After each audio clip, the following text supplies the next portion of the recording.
Bom dia, gente. Vocês estão bem? Quantos estão felizes aqui? Aleluia. Tudo bom? Obrigado, amigo. Tá cheio aqui hoje, hein? Glória a Deus. Amém. Muito bom. Nessa manhã, antes disso, quero dizer, Mini Alê, cadê o Mini Alê? Olha para cá, Mini Alê. Foi muito bom, hein?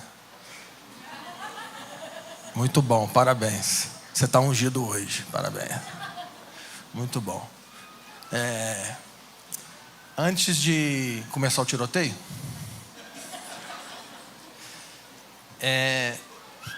eu quero gastar essa manhã aqui com vocês. A ideia é ser uma manhã profética e a gente vai trabalhar aqui nessa manhã profetizando acerca do futuro, acerca desse ano, mas não apenas desse ano, mas do futuro que está diante de nós. Então, basicamente, eu vou profetizar. E eu não vou profetizar porque eu tive um sonho, uma impressão, uma visão. Não. Eu vou profetizar porque nós vamos falar daquilo que está escrito na palavra profética. Amém? A Bíblia, ela é a palavra profética. A Bíblia é a profecia mais segura. Então, qualquer coisa que alguém profetiza, que vai de encontro à Escritura, que tenta ressignificar a Escritura, ou que não está alinhado com a Escritura, você precisa jogar fora. Então, como eu disse, a ideia é ser uma manhã profética. Tem umas coisas que me assustam um pouco. Uma delas é a câmera me filmando. E outras, quando chega no início do ano, é um bando de maluco falando um monte de loucura em nome de Jesus. Eu estava vendo outro dia um pastor famoso, que eu não vou citar o nome, que é antiético e está filmando, mas é o pastor que tem mais seguidores no Instagram do mundo. Ele é brasileiro. E ele fez um vídeo dizendo: esse será, meus lindos, esse será o melhor ano da sua vida. Esse ano você vai ter vitória. Esse ano você vai ter graça. Esse ano tudo vai dar certo na sua vida. Eu declaro em nome de Jesus. Isso é uma imbecilidade tão grande, porque alguém está declarando algo em nome de Jesus, baseado num pensamento positivo, e não baseado naquilo que está escrito na Bíblia. E a gente vai ver também no início do ano um monte de gente falando um monte de loucuras, tipo: esse é o ano da sua vitória, então traga uma oferta especial de R$1.000, e esse vai ser o seu sacrifício de glória, e você trará para a casa de Deus, e Deus vai te dar vitória. Não, são falsos profetas. Alguns usam chapéu de boiadeiro, e eles estão usando o nome de Jesus para enganar pessoas. E detalhe, pessoas acreditam nessa maluquice e trazem dinheiro buscando a bênção de Deus. Outros profetizam em nome de Jesus, falando que fulano vai ganhar para a eleição, e o outro profetiza um monte de coisa, um monte de loucura, e falando em nome de Jesus. E muitas dessas coisas, no caso todas essas que eu já citei, são coisas que não estão alinhadas com aquilo que está escrito na Bíblia. Então, meus irmãos, eu sei que início de ano é um ano de reavaliação, é um início de pensar sobre o futuro, mas nós não nos movemos por palavras de homens, nós nos movemos por pensamentos positivos, nós não nos movemos por teoria da conspiração, nós precisamos nos mover pela palavra profética, para a Bíblia. Amém? Glória a Deus. Começamos bem, né? Bom, então a ideia eu vou profetizar, e nós vamos profetizar nos utilizando da Escritura. Então eu queria que você abrisse comigo em Mateus 24, que é o sermão profético de Jesus acerca do fim dos tempos, acerca do dia do Senhor. Eu quero te encorajar, se você puder, tiver um caderno para anotar, ou se você tiver um celular, alguma coisa, eu quero te encorajar a anotar aquilo que o Espírito Santo falar com você nessa manhã, porque eu creio que o Espírito de Jesus está aqui. E aonde está o Espírito ali, a liberdade, libertação. E aonde está o Espírito, ele fala. Então eu acredito que enquanto nós estivermos falando da profecia bíblica, vai haver uma mensagem que é coletiva, mas também vai haver uma mensagem que é pessoal. O Espírito pode e quer falar com você pessoalmente nessa manhã. Amém? Quantos querem ouvir a voz do Espírito Santo? Então, anote, escreva, registre aquilo que Deus está falando contigo. Então vamos lá. Vamos começar a palavra agora, né? E aí é bom que o vídeo que vai para a internet comece agora. Amém. Então, Mateus 24 e 25 é um sermão de Jesus. Os 2 capítulos, eles são um sermão inteiro, né? Eles são separados em 2 capítulos só para organização. Assim como o Sermão do Monte, lá no início de Mateus, são 3 capítulos, que são separados em 3 capítulos só para organizar, mas é um sermão inteiro. Mateus 24 e 25 também é um sermão inteiro de Jesus.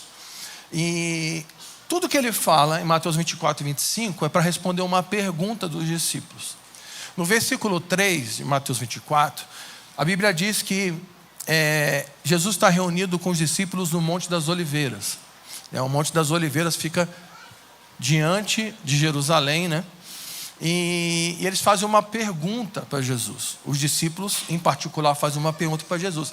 E as perguntas que eles fazem qual será o sinal da sua vinda e do fim dessa era? Então eles fazem uma pergunta. Qual a pergunta? Quais são os sinais da sua vinda e do fim dessa era?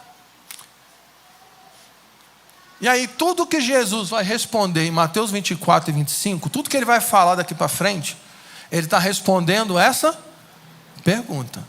Quais são os sinais da descida do Filho do Homem, da segunda vinda de Jesus, que vai trazer o fim dessa era? Algumas versões, talvez mais antigas, às vezes está escrito o fim do mundo. Mas o fim dessa era, o fim do mundo, não quer dizer que Jesus vai voltar para destruir a criação.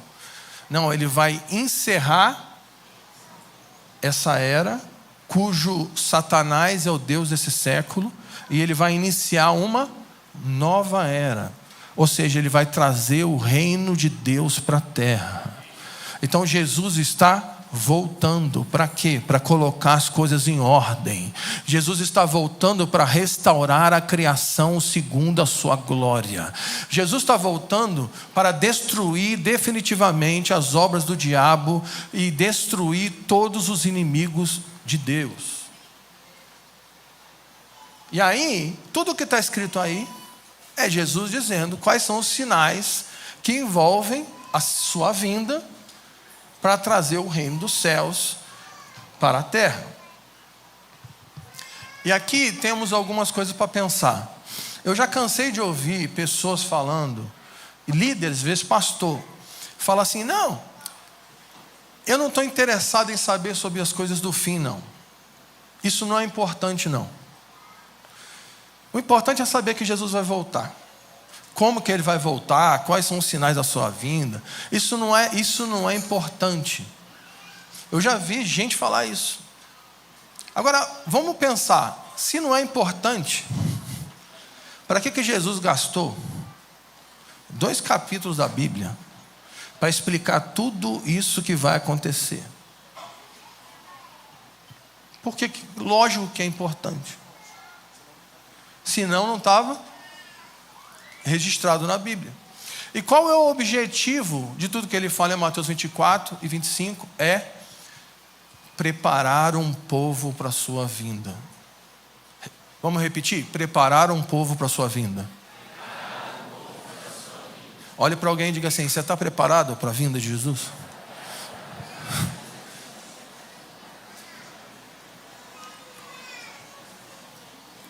É forte. Tudo o que ele está escrevendo aqui é para ferramentar o seu povo, para que o seu povo esteja preparado. Então vamos falar um pouco sobre o futuro.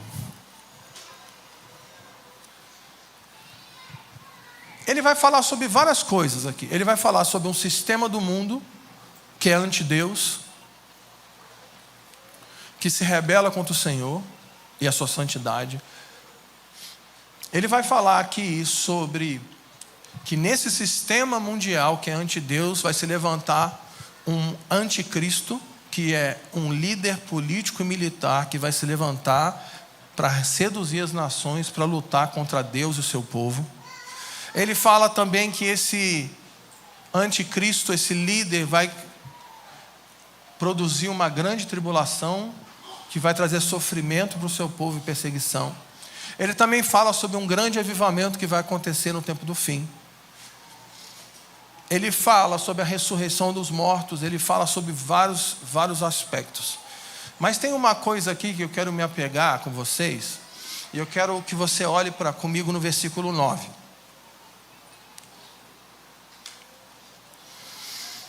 E olha o que Jesus vai falar sobre o futuro. Olha o que ele vai falar sobre os dias que estão diante de nós. Então, eles, ou seja, esse sistema mundial que é anti-Deus, esse sistema que é regido pelo espírito do anticristo, então eles o entregarão para serem perseguidos. Aleluia. Condenados à morte, e vocês serão odiados por todas as nações por causa do meu nome. Vai dando glória, gente. Glória a Deus. Naquele tempo, muitos me abandonarão, trairão e odiarão uns aos outros. Glória a Deus. Então ele está falando sobre perseguição e ser odiado nesse mundo. Ele está falando sobre muitos que vão apostatar da fé, que vão abandonar a fé, traição. E aí no versículo 11 ele diz: e numerosos falsos profetas surgirão e enganarão a muitos. Falamos de alguns agora, né? O que são falsos profetas? Não são feiticeiro, bruxo, satanista. São falsos líderes dentro da igreja que vão distorcer o evangelho e enganar pessoas dentro do povo de Deus, ensinando um falso evangelho. E ele está dizendo que vão haver muitos falsos profetas, enganarão a muitos. Por causa do aumento da iniquidade, versículo 12, o amor de muitos se frieza, engano, perseguição, ódio. Glória a Deus. O seu futuro é maravilhoso. Tudo dará certo na sua vida. Tudo que você fizer, Deus vai te abençoar. Não vai, mas não vai mesmo. Deus só te abençoa naquilo que você faz nele. Deus não é obrigado a abençoar tudo que você inventa para fazer. Mas esse é outro dia, vamos seguir aqui. Versículo 13. Mas aquele que perseverar até o fim, será salvo. Perseverança. O amor se esfriará de muitos, mas não de todos. Muitos serão enganados, mas não serão todos. Muitos vão abandonar a fé, mas não serão todos. E aí no versículo 14, ele fala algo que começa a trazer esperança. Então, esse evangelho do reino será pregado em todo o mundo como testemunho a todas as etnias. Então, virá o fim. Gente, o futuro, o que está diante de nós, Jesus afirma que tem duas realidades que caminham paralelo. glória e guerra. Vamos repetir? Glória e guerra. Então o que ele está dizendo que vai ter aqui? Vai ter guerra, sim ou não? Vai ter conflito, vai ter perseguição. Nós vamos ser odiados. Deixa eu dizer uma coisa para vocês. Se o sistema do mundo não te odeia, é porque você não é crente. Aleluia. Se a tua vida está muito calma, muito tranquila, não tem conflito, não tem resistência das trevas, é porque você é inofensivo. Então, para que o sistema desse mundo quer te atormentar? Aleluia. A irmã já apontou para o irmão ali e falou: recebe. Começou o Espírito a falar: recebeu aí, filho? Amém? Recebeu. A irmã já deu uma cutucada para o marido ali já. Glória a Deus.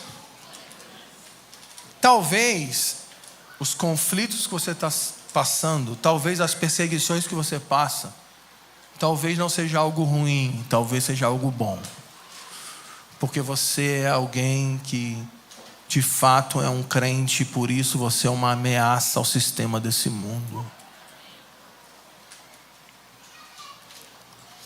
Então ele fala, Jesus está falando que vai ter perseguição, ódio, tribulação, martírio, pessoas vão morrer por causa do Evangelho.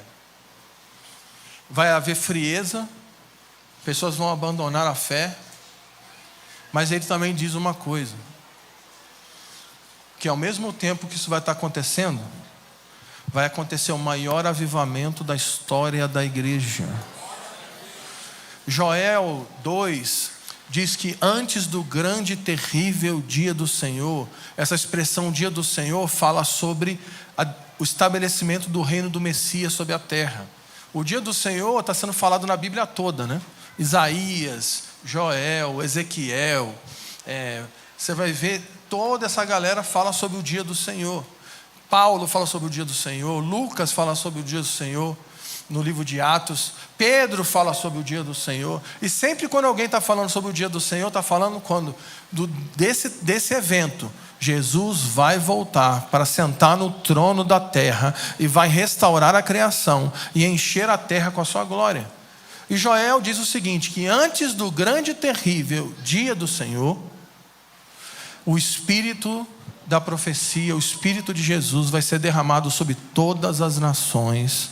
Os anciãos terão sonhos, os jovens terão visões, as crianças vão profetizar, e os filhos e as filhas vão profetizar, e os servos e as servas vão profetizar, até sobre os escravos, ou seja, até sobre as classes mais baixas, mais humildes.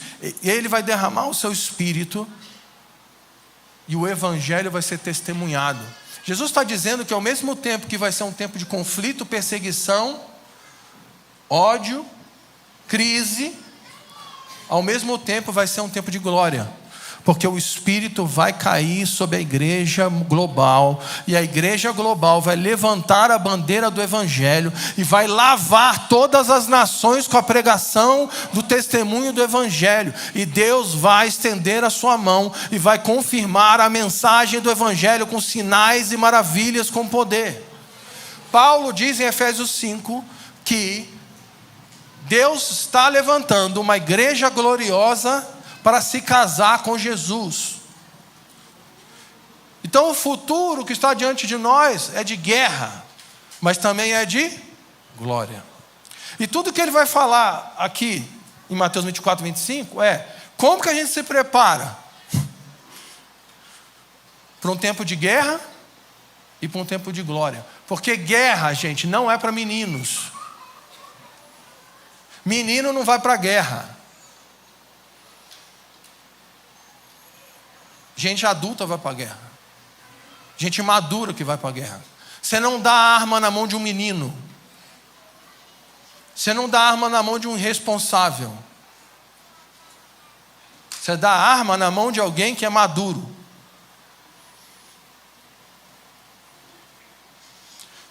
Guerra é algo perigoso. Então a gente precisa, para alguém ir para a guerra, precisa estar preparado. Só que a glória também é perigosa. Você sabia que glória é perigosa? Aleluia. Quando Moisés edifica o tabernáculo, o que desce sobre o tabernáculo?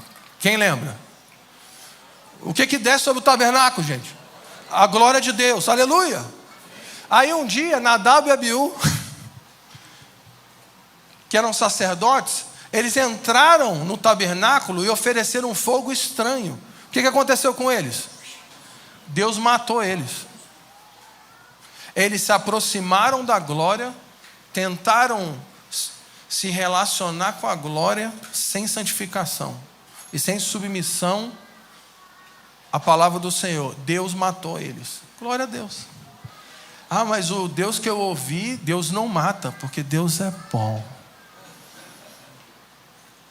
Deus é bom, mas Ele também é justo.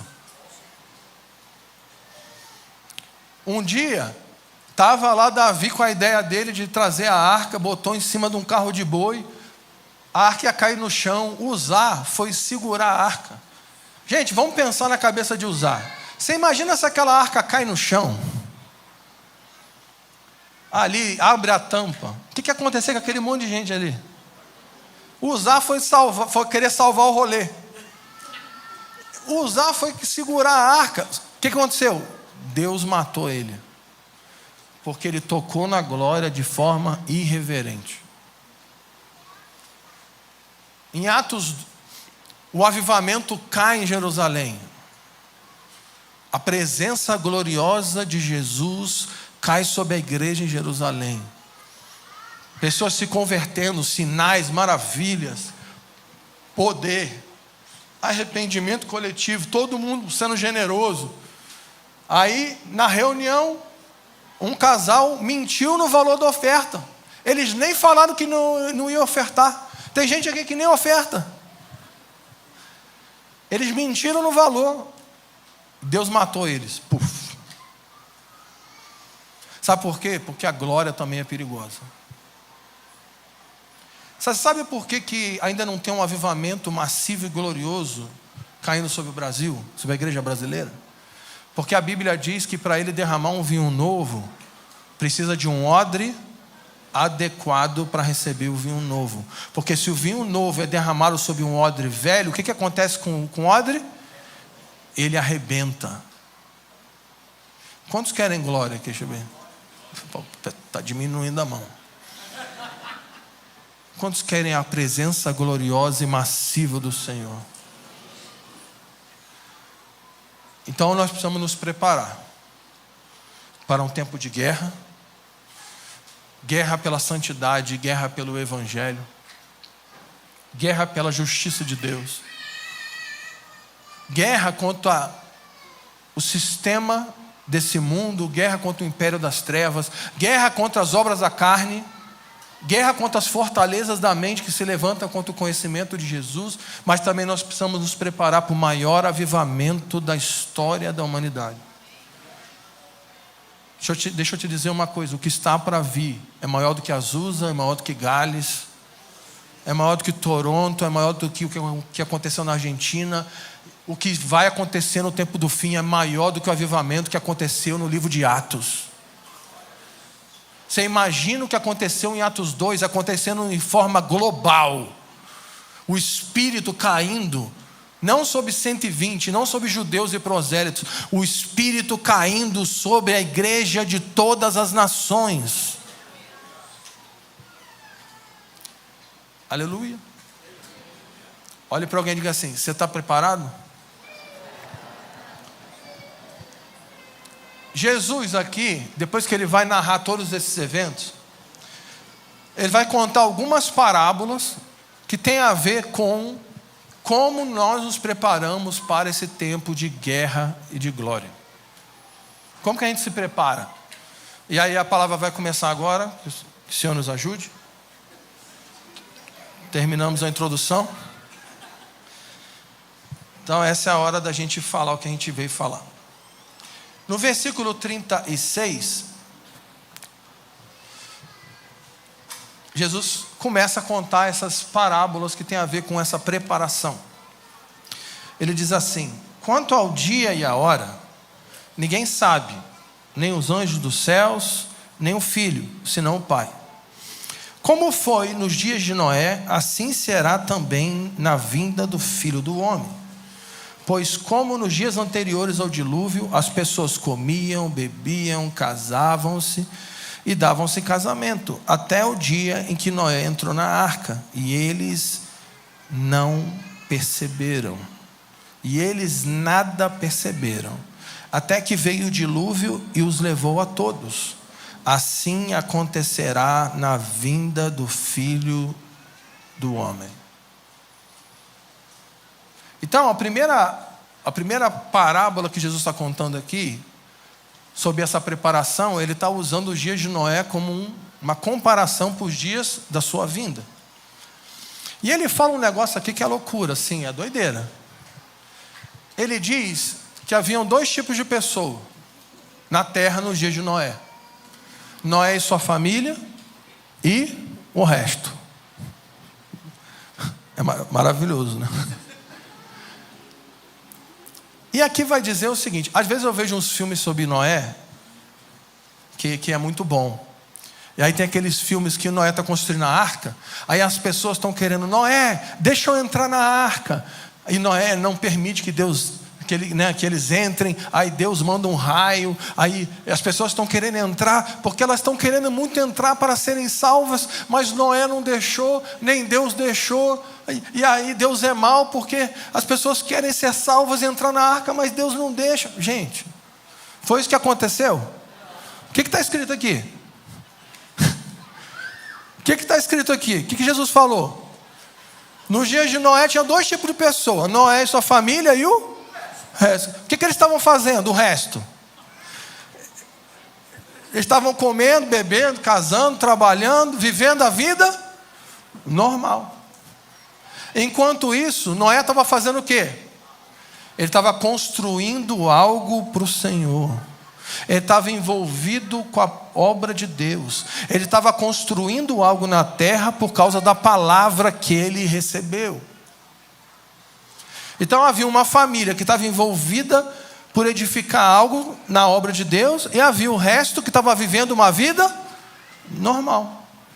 E aí a Bíblia diz que quando Noé terminou de edificar a arca, o que aconteceu? Deus trouxe os bichos. Noé e sua família entraram na arca. Deus fechou a porta.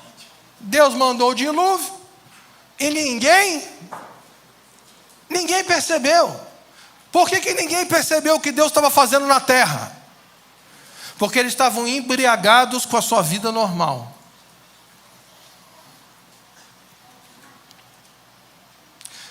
Geralmente no início do ano vem um monte de gente na igreja. Porque nesse ano eu vou ser crente. Nesse ano eu consigo. Eu faço um voto com o Senhor. Porque nesse ano eu vou arrebentar.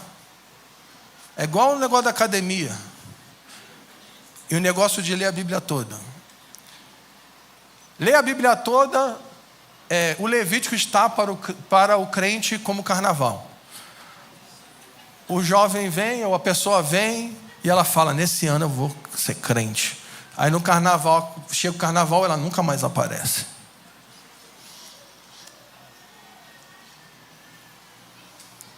Por quê? Porque as pessoas, elas às vezes têm intenções boas, mas elas se encontram paralisadas, embriagadas com uma vida normal. Comer errado, gente? Não. Casar errado? Não. Trabalhar errado? Eles estavam fazendo algo de errado? Não, eles estavam vivendo uma vida normal. Enquanto isso, tinha alguém que estava ouvindo a palavra de Deus e colocando em prática aquilo que ele ouviu. Deixa eu dizer uma coisa para você. Os dias que estão diante de nós são de guerra e de glória. E só vai estar preparado para viver esses dias quem ouvir a sua voz e colocar a sua palavra em prática. E o que isso tem a ver, Fábio, de forma bem objetiva? se você não estiver envolvido com a edificação da arca de Deus nesses dias, se você não estiver envolvido com isso, você não vai sobreviver a esses dias. O que é a arca de Deus nesses dias? A arca de Deus nesses dias é a igreja. A igreja é aquilo que o Senhor está edificando na terra. A igreja é o lugar onde pessoas são atraídas para serem salvas. E a igreja é como a arca, né? Eu falei, quem estava aqui ontem? A arca, gente. Imagina, a arca era um lugar legal de estar lá dentro? Sim ou não? Sim ou não, gente? Não. Imagina. Queimando de bicho fedendo. Tem gente que acha que eles estavam dormindo, mas não está na Bíblia que eles estavam dormindo. Vai que os bichos estão tudo acordados. Imagina aquela gritaria. Imagina aquele monte de bicho fazendo aquele monte de confusão. Aquele cheiro de bicho. Caos, confusão. Tinha que alimentar os bichos, tinha que cuidar dos bichos. Era divertido estar ali. Imagina, gente, eles ficaram 1 ano dentro da arca. Foi legal ficar 1 ano dentro da arca? Não. Foi confortável? Não. Mas o que tinha fora da arca? Morte. Às vezes eu vejo as pessoas falando, não, mas na igreja tem muita fofoca. Na igreja tem problema. Mas na igreja tem conflito.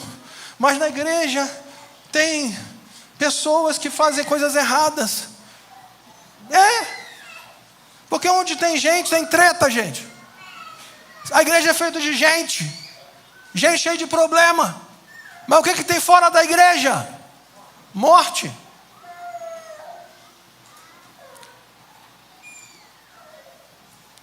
Noé e sua família, durante mais ou menos 100 anos,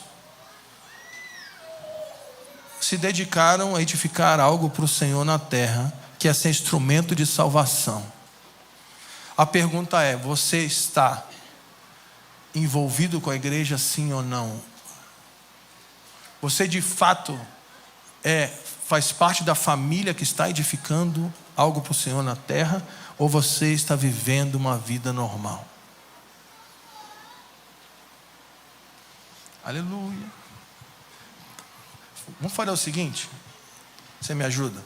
Quando eu fizer esse silêncio constrangedor, você dá um glória a Deus de vez em quando? Glória a Deus. Tá bom. Amém? Glória a Deus.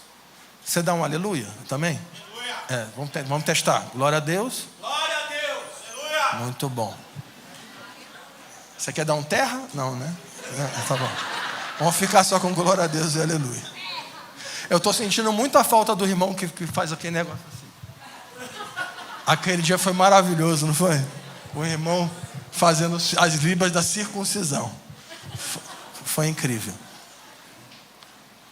Então a primeira coisa que Jesus está falando aqui é que vai ter um monte de gente na terra que não vai estar preparada para a vinda do Filho do Homem. E nem vai perceber o que Deus está fazendo na terra. Mas quando Ele voltar, não vai ter mais jeito. A Bíblia diz que o dia do Senhor é grande e terrível. Você pode dizer isso? Grande e terrível. Então Ele é, ao mesmo tempo, Ele é grande, Ele é glorioso, Ele é grandioso, mas ao mesmo tempo Ele é terrível. Ao mesmo tempo que o dia do Senhor traz salvação e glória, Ele também traz ira e juízo. Para quem que Ele vai trazer salvação? Para quem está envolvido com a edificação da sua obra. Quem foi salvo? Noé e sua família. Por que eles foram salvos? Porque eles estavam envolvidos com a palavra profética, eles estavam cumprindo a palavra profética, eles estavam ouvindo a palavra profética, eles estavam edificando algo para o Senhor, que não tinha a ver com aquilo que eles queriam fazer, tinha a ver com aquilo que Deus falou que tinha que ser feito. O problema é que a gente gasta muito tempo fazendo coisas que a gente inventa e gasta quase nada fazendo coisas que Deus já mandou a gente fazer. Amém. Vamos seguir. Aí depois, no versículo 45, ele conta outra parábola.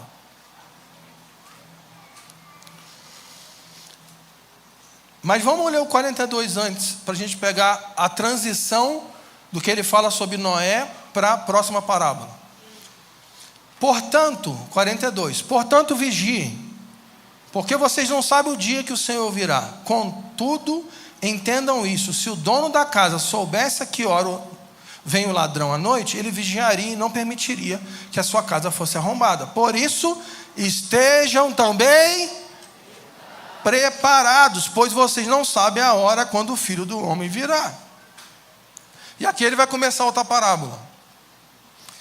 Quem é, pois, o servo fiel e sensato, a quem o Senhor encarrega dos seus servos a sua casa para lhe dar alimento no tempo devido? Bem-aventurado o servo cujo Senhor, quando voltar, o encontrar fazendo assim. Aqui Jesus vai contar uma outra parábola, e ele está falando a mesma coisa. Ele está falando, você precisa se preparar. Então, primeiro ponto, se preparar tem a ver com fazer parte daquilo que Deus está fazendo. Então, se você é desigrejado, se você não faz parte da comunhão, se você não congrega, então se eu fosse você, eu começava a mudar de ideia, porque se Jesus voltar agora, você vai para o inferno. E você nem vai perceber, quando você vê, você já está lá. Ih, tô no lago de fogo. Você nem vai entender o que aconteceu. Quando eu falei, o que aconteceu? A segunda coisa que eu quero falar é que ele conta uma outra parábola sobre o servo fiel. E ele fala que essas pessoas que estarão preparadas, quando Jesus voltar, Jesus é o Senhor, e vai encontrar eles servindo na casa do Senhor. Então não basta você só fazer parte da arca. Você tem que estar na arca, servindo na arca. Então não tem espaço para consumidor, não tem espaço para observadores. Essas pessoas que vão estar prontas e preparadas, quando Jesus voltar, vai encontrar eles servindo. Servindo com o quê? Servindo com aquilo que o Senhor te der na mão. Se a gente pular duas parábolas, a última parábola que ele conta é dos talentos. E aí tem um que ele dá, sei lá, não lembro agora, 10 talentos.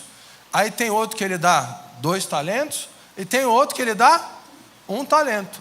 Aí o que tem 10 multiplica o talento. O que tem 2 multiplica o talento. E o que tem 1 enterra o talento. E aí quando o Senhor volta, aquele que enterrou o talento, ele diz, vai para o lugar onde haverá choro e ranger de dentes. Ou seja, vai para o inferno. Servo mau. E o que é o talento, gente? Talento é aquilo que Deus te deu. Seu tempo, seus recursos, seus dons, as pessoas que Deus te deu, a sua família, os seus filhos. Todos podem servir. Porque essa é uma comunidade que nós estamos zelando por uma comunhão, onde todos podem orar uns pelos outros. Todos podem edificar uns aos outros. Todos podem abençoar uns aos outros. Todos. Qual que é o objetivo do DNA? Eu estava aqui ontem falando. O DNA não é um mini culto na casa. O objetivo do culto, dessa reunião maior, é instrução, celebração, adoração, pregação e evangelismo. Esse é o objetivo dessa reunião. Qual que é o objetivo da reunião menor? DNA, igreja caseira. É um lugar de comunhão. E o que é comunhão? É repartir. Então todos se alimentam do Cristo que está no outro, e todos podem alimentar o próximo com o Cristo que está nele. Uma pessoa recém-convertida pode abrir a boca na reunião e compartilhar uma experiência que teve com Cristo e abençoar pessoas de 40 anos de crente. E uma pessoa com 2 semanas de crente pode orar por alguém na reunião menor e essa pessoa ser curada. Quem está entendendo? Nós estamos falando de um serviço objetivo. Eu não estou na família para consumir apenas. Porque quem consome? Criança. Bebê. E bebê não vai para a guerra. Bebê, o que uma criança pequena faz, gente? Ela come, ela dorme, ela faz bagunça e ela faz fezes. Isso é que uma criança faz. E o que é que uma criança imatura na igreja faz? E tem um monte de criança que está 10, 20, 30 anos na igreja e continua uma criança espiritual. Ele só come, ele só consome, ele só dorme, descansa, só faz confusão e faz fezes. E aí o telefone do Marcão toca, aquela beleza. Eu sempre, toda vez que eu prego, eu dou esse testemunho, né? Procurem o Marcão, ele ama isso. Se não encontrar o Marcão, o Fábio Bravo, ele também gosta muito. Repita comigo. Pessoas preparadas são servos na casa de Deus, que usam seus talentos para a glória de Deus. O que Deus te deu na mão? Você sabe? Mas Fábio, mas eu não sei fazer muito. Mas a parábola dos talentos não tem a ver com fazer muito. Porque o mesmo cara que foi fiel nos 10, foi fiel nos 2.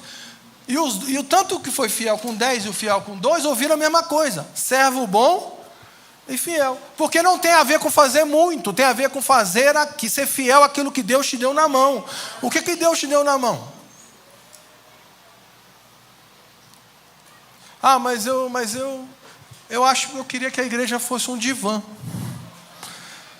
Eu estou estressado a semana inteira, trabalhando muito, e eu venho aqui para relaxar.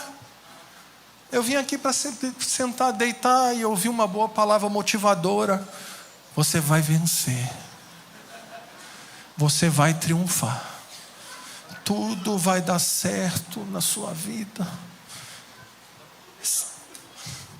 Essa será a melhor semana da sua vida. Quem já esteve numa reunião e alguém falou, vira para a pessoa do seu lado e agora fala para ela, profetiza para ela agora, essa será a melhor semana da sua vida. E aí teu cachorro morre e tu perde o emprego.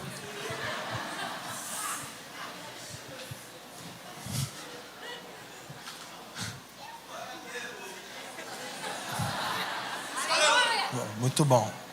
Você falhou.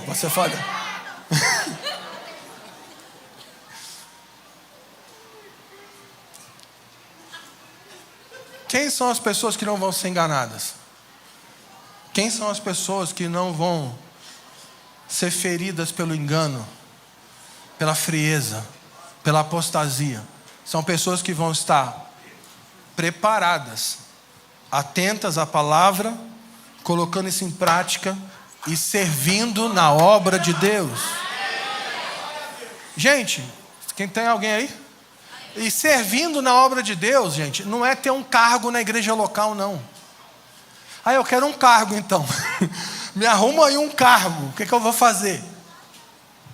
Tem a ver com ser alguém participante na missão de Deus. Todo lugar que você tiver e você puder, você repartir do Cristo que está em você.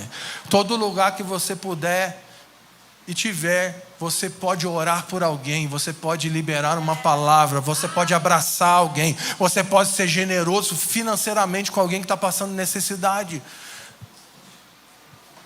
Você pode ajudar alguém que está precisando, você se importa em chorar com aqueles que choram, se alegrar com aqueles que se alegram. Quem está entendendo? E aí ninguém precisa ficar falando mais.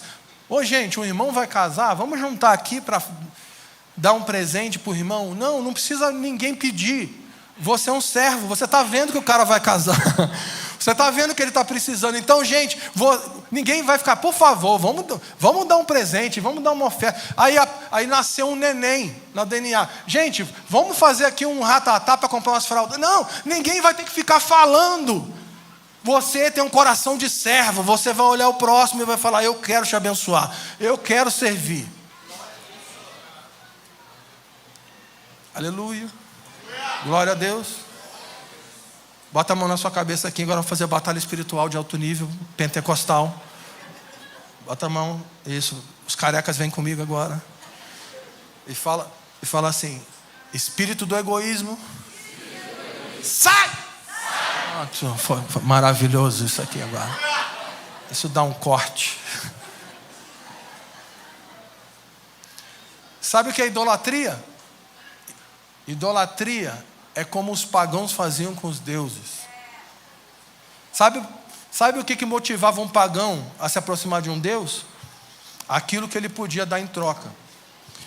Por que um pagão sacrificava para o Deus da colheita? Porque ele queria uma boa colheita. Por que o pagão sacrificava para o Deus da fertilidade? Porque ele queria ter um filho. Por que os pagãos sacrificavam para os deuses da guerra?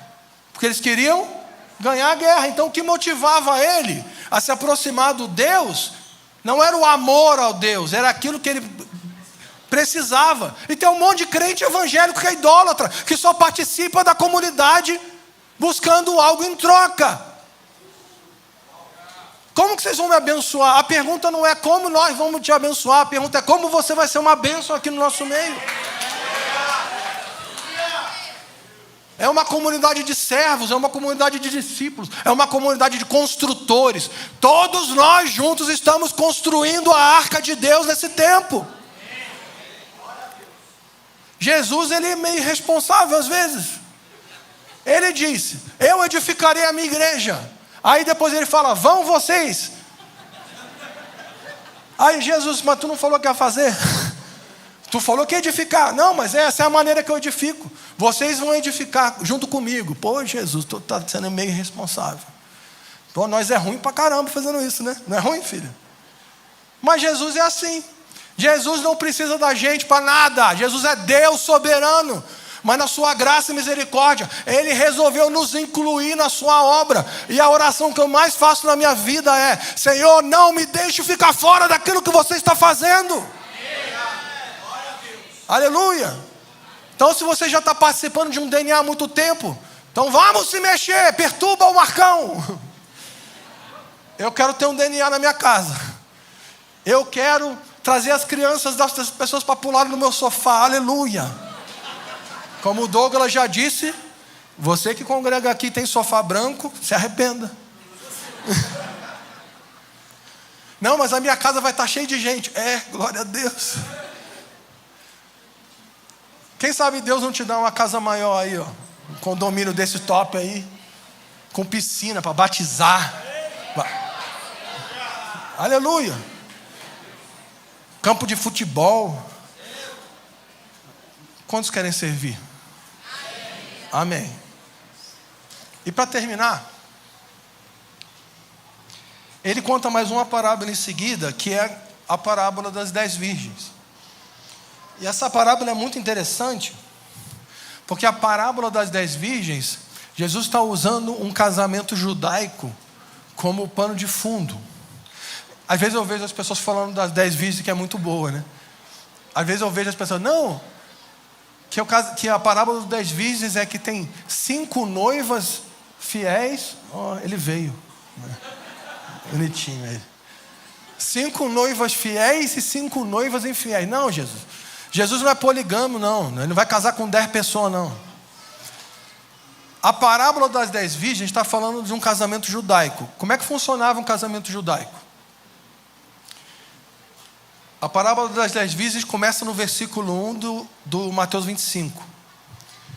Naquela época, né, principalmente no século 1, um judeu ia na casa da pretendente, pedia a mão dela em casamento, a família concedia, e eles assinavam um contrato de casamento. Resumindo, eles já estavam casados. José tinha feito isso com Maria, lembra disso? Maria já tinha um compromisso com José. Maria já era casada com José, no papel. Tanto é que se alguém descobrisse que Maria estava grávida e o filho não era de José, ela podia ser apedrejada. Então, o pretendente ia na casa da irmã, do alvo, pedia ele em casamento, a família concedia, e eles se casavam legalmente, assinavam um contrato. Como é que funcionava? Aí o noivo, né, que já era marido no caso, voltava para casa voltava para a sua cidade, ou para o lugar onde ele estava, e ele iria preparar a casa para que eles pudessem morar. E isso poderia demorar 6 meses, 8 meses, 1 ano. E ninguém sabia ao certo quanto tempo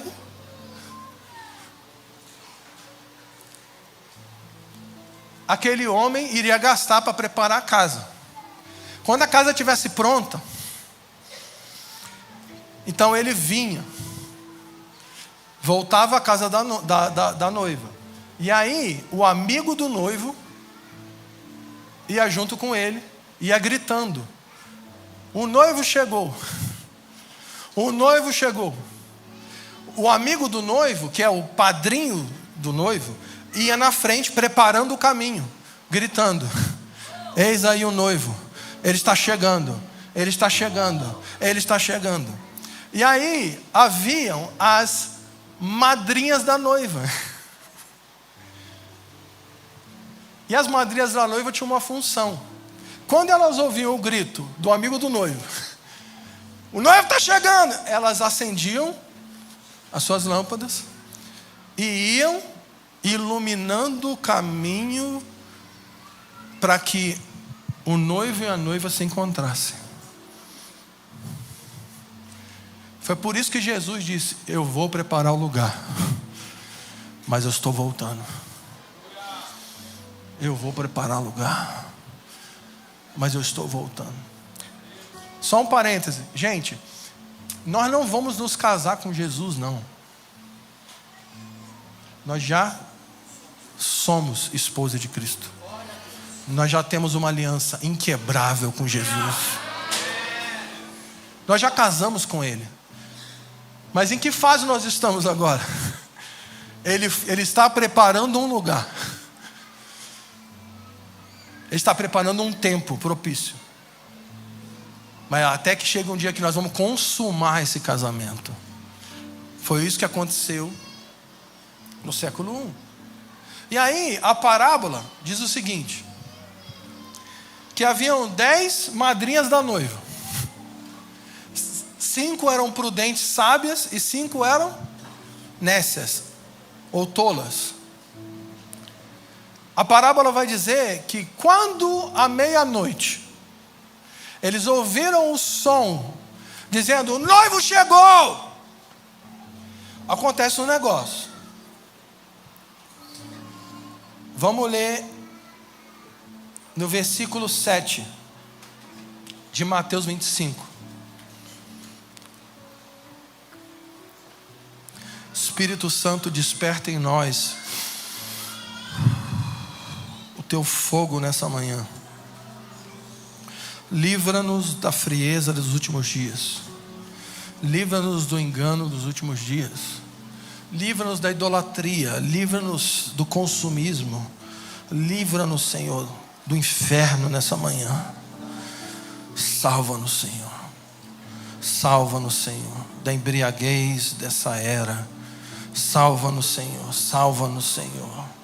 Nós queremos fazer parte do povo que vai preparar o caminho do Senhor.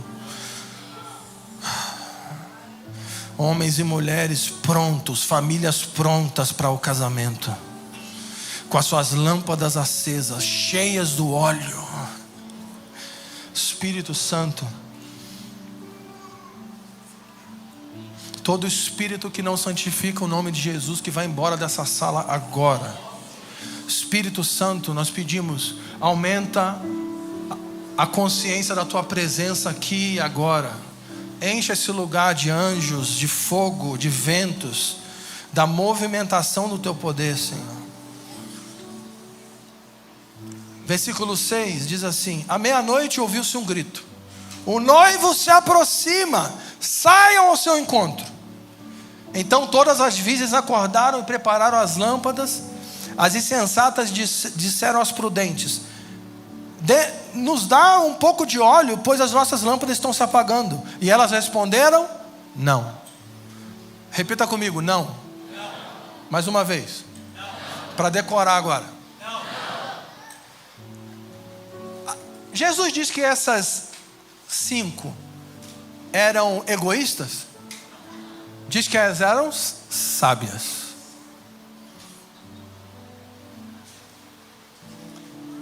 Elas falaram não. Pode ser que não haja o suficiente para nós e para vocês. Vão comprar óleo para vocês. Versículo 10.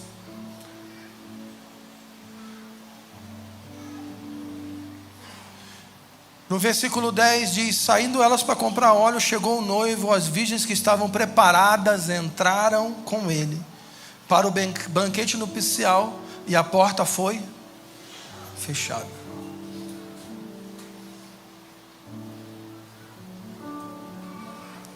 Mais tarde chegaram também as outras e disseram: Senhor, Senhor, abre-nos a porta. E ele, porém, respondeu: em verdade lhes digo, eu não conheço vocês.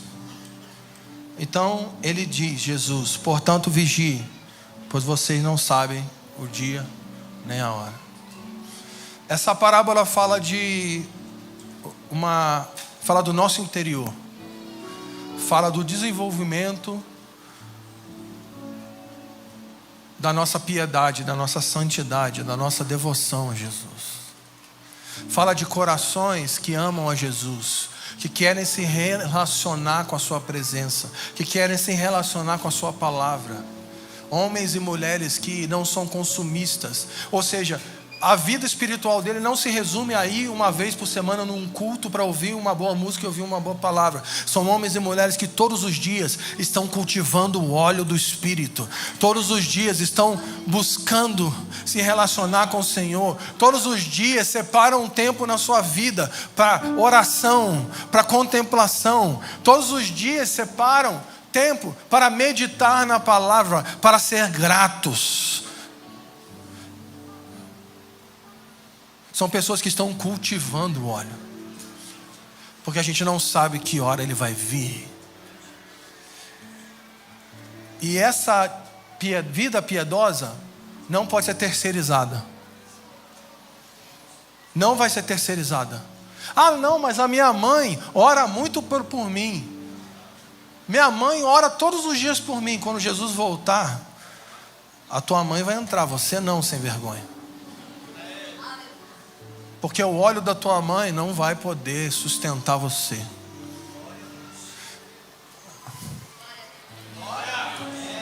Ah, não, às vezes eu vou falar um negócio polêmico aqui.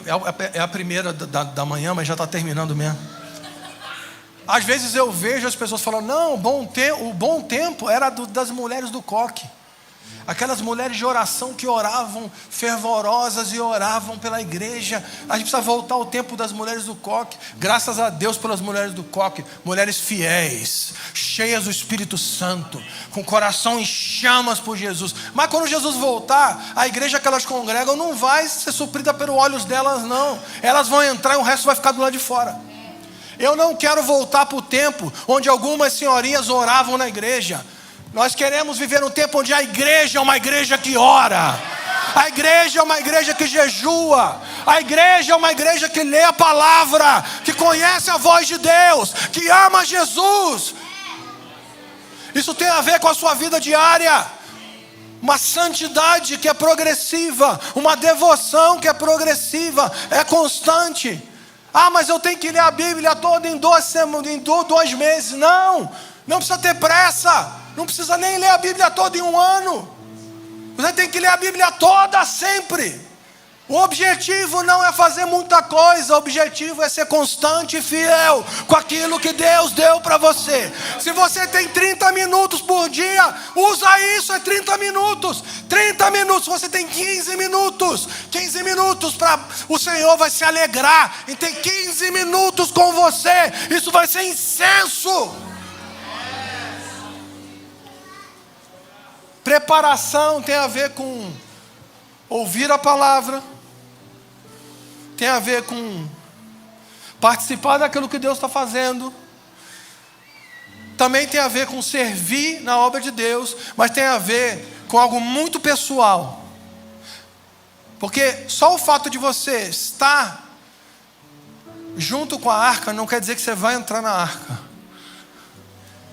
E tem gente que serve na arca e não vai entrar na arca. Sabia disso? Porque, vamos pensar, quantas madrinhas de casamento tem aqui? Quantas madrinhas tem? 10. Elas eram estranhas ao casamento? Sim ou não? Elas foram convidadas para o casamento? Sim ou não?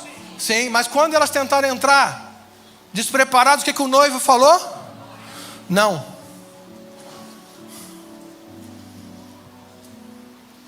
Quando chegou a hora, e elas tiveram que, me empresta do teu óleo aí, o que elas ouviram?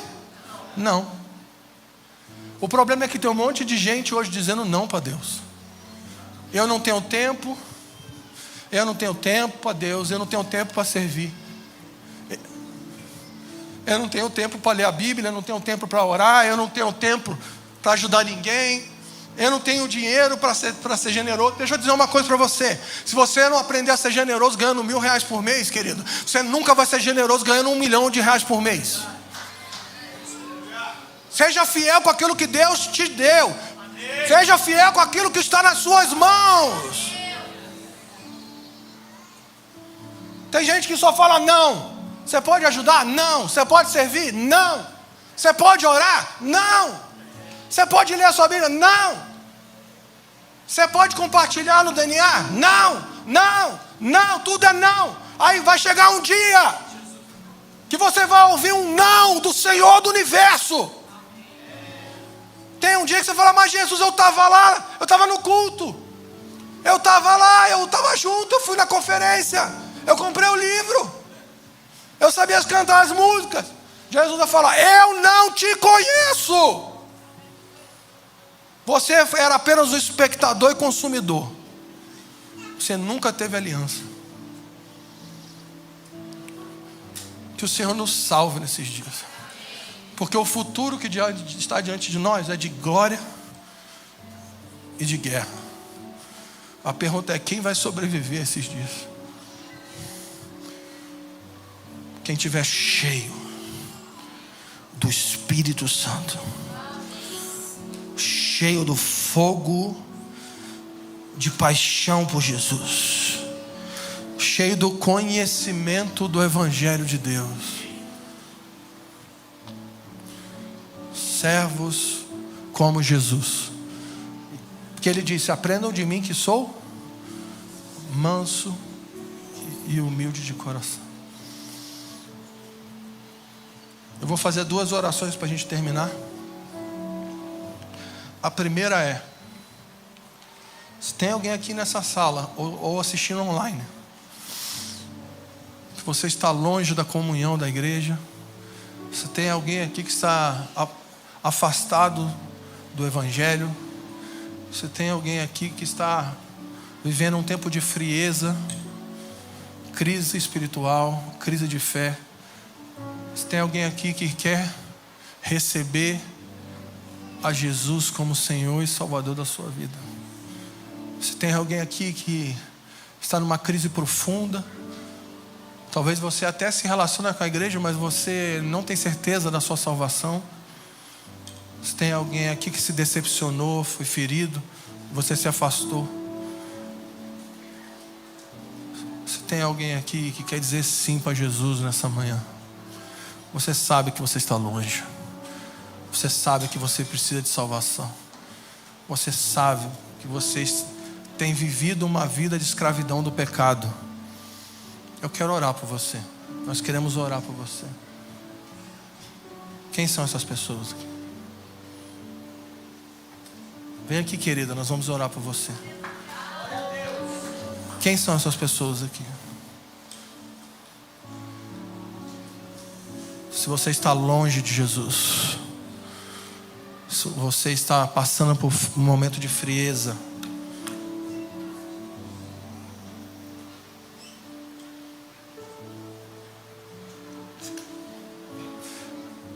onde está você? Quem é você? Vem aqui, querida, nós vamos orar por você. As mulheres sempre são as mais corajosas. O homem é duro, o homem é estranho. Se você está afastado dos caminhos do Senhor, se você está afastado do Evangelho, talvez você nunca fez parte de nenhum ambiente de igreja, nada, mas algo te trouxe aqui. Enquanto a gente fala a palavra Jesus, é como se um fogo ardesse dentro de você, é como se uma força mexesse com você. Glória a Deus. Nós queremos orar por você. Glória a Deus. Espírito Santo, nós te damos graças aqui nessa manhã.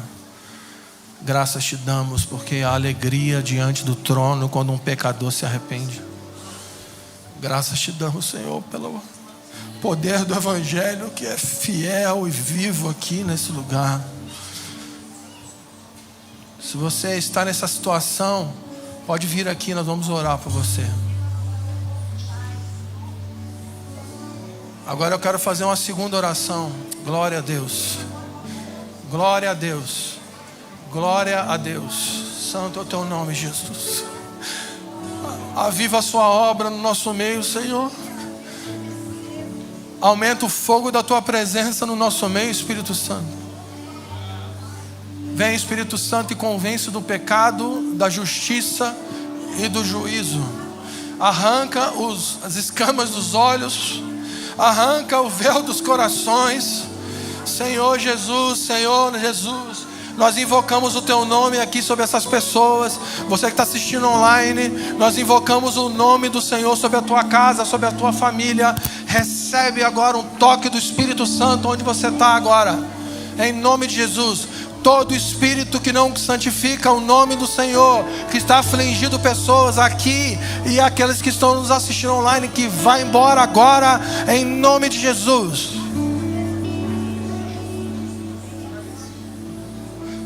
E eu quero fazer uma oração com você que está aí, que você é crente. Eu queria que você ficasse do jeito que você quiser. Se você quiser ficar sentado, se você quiser ficar em pé, se você quiser se ajoelhar ou deitar no chão. Mas eu queria que você fizesse uma oração aqui nessa manhã. Uma oração comigo. Que nós possamos orar juntos aqui. Senhor, não nos deixe ficar fora daquilo que você está fazendo. Eu não quero ser um espectador. Eu não quero ser um consumidor. Eu quero ser um edificador. Vamos clamar aqui, Espírito Santo. Acende o fogo da sua presença no nosso coração. Salva-nos da frieza dos últimos dias. Salva-nos do engano dos últimos dias. Salva-nos da apostasia. Salva-nos do inferno. Salva-nos do divórcio. Salva-nos da imoralidade sexual. Salva-nos da mentira. Salva-nos, Senhor, da avareza. Salva-nos, Senhor. Você que é crente aí, tem uma vasilha de óleo aí. Levante as suas mãos. Abra a sua boca e vamos clamar. Espírito Santo nos ajuda. Espírito Santo nos ajuda. Espírito Santo nos ajuda.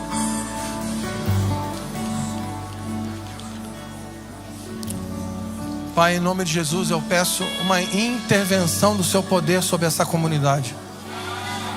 Fere essa casa com fogo do teu Espírito Santo.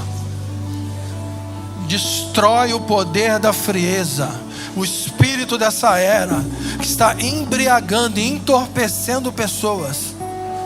Nós repreendemos essa operação agora, em nome de Jesus. Em nome de Jesus. Espírito Santo, atraia homens à maturidade aqui. Tira homens de um lugar de criancice eterna espiritual. Leva homens nessa casa a um amadurecimento real espiritual. Homem, a tua função não é só trazer dinheiro para casa. Você precisa pastorear a sua família. Os seus filhos precisam ver o seu coração em chamas por Jesus. Senhor, toca mulheres aqui, Senhor. Fere mulheres com teu espírito. Não nos deixe ficar fora daquilo que você está fazendo. Dá-nos graça para servir. Dá-nos graça para servir. Dá-nos graça para desenvolver uma vida piedosa. Em nome de Jesus, Senhor.